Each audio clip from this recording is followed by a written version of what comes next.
पाणी वाहायला तर ह्या पाण्याचा वापर पूर्ण सांगली जिल्ह्यातील लोकांना प्यायच्या पाण्यासाठी वापर होतो।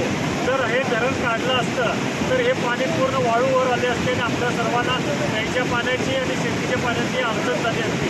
तर ह्या समितीने जो सर्वांनी भैया आहे, साखरकर सर आहेत आणि तसेच दादा आहेत, या सर्वांनी जे प्रयत्न करून स्टेट गव्हर्नमेंटकडून जी ऑर्डर आली त्याबद्दल स्टेट गव्हर्नमेंटचे आभार मानतो।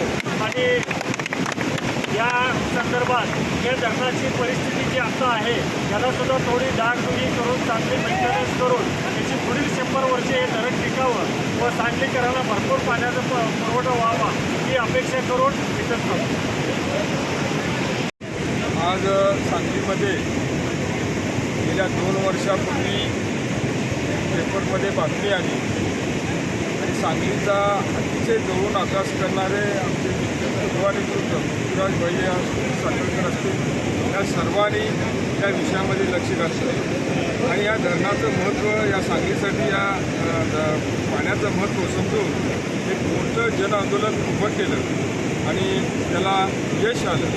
खरोखरच एक अभ्यासू नेतृत्व म्हणून यांच्याकडे बघितलं जातं। आज सगळ्या सांगली शहराला कळलं की या धरणाचं महत्त्व काय आहे आणि याची उपयुक्त काय आहे। आपण अनेक वर्ष या नदी काठी राहतो नाही परंतु धरणाची आणि तानाक्ष वृत्तीनं त्यांनी लक्ष घालून पाटबंधाऱ्याला त्या ठिकाणी सूचना देऊन आज हे वाचवलं। त्यामुळे सांगलीकर जनता नक्कीच या कृती समितीची आणि या नेतृत्वाचा आभार मानतो।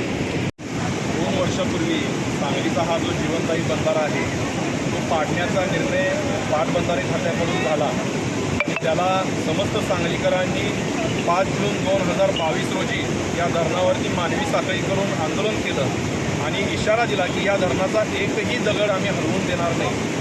आत्ताची जर का परिस्थिती बघितली 7 जूनला सुरू होणारा मान्सून फक्त 20 दिवस मान्सूननं ओढ दिली आणि संपूर्ण नदीपात्र कोयनेपासून राजापूरपर्यंत कोरडं पडलं।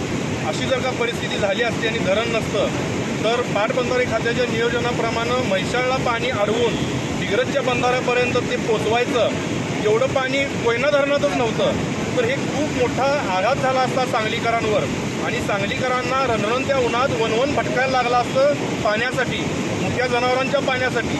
त्यामुळं सांगलीकरांनी जी एकजूट दाखवून हे जे धरण वाचवलं त्यामुळं आज आपण खरं पाणी पिऊ शकलेलं आहे। म्हणून ह्या धरणाची आम्ही कृतज्ञता व्यक्त करण्यासाठी धरणाचं आणि नवीन आलेल्या पाण्याचं पूजन आज केलेलं आहे।